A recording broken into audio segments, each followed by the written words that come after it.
เอาอายเข้าไปข้างในเป็นเจ้าของใจของไว้อย่างดีเงินเป็นล้านเพื่อบอกฮักเจ้าไปทางลาวหักสาวบ้านไกลต้องได้โทรเซ็กทุกทีเติมเงินตั้งนี้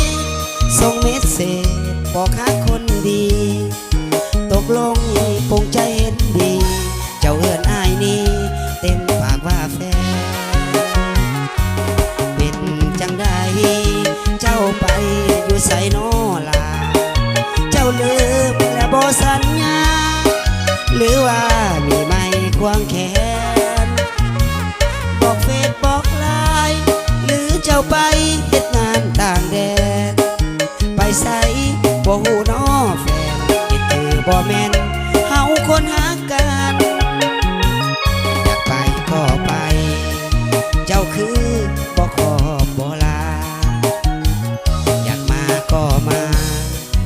อ้ายนี่ตั้งใจบ่ทันอ้ายจนสันบ่หรืออ้ายบ่หล่อจึงบ่สำคัญหักขอสองเฮาจึงสั้นคำว่าหักนั้นบ่มี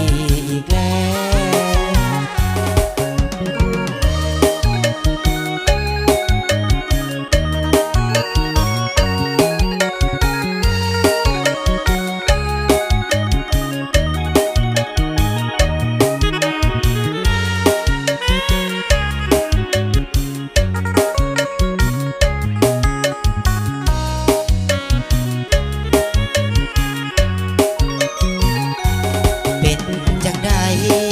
เจ้าไป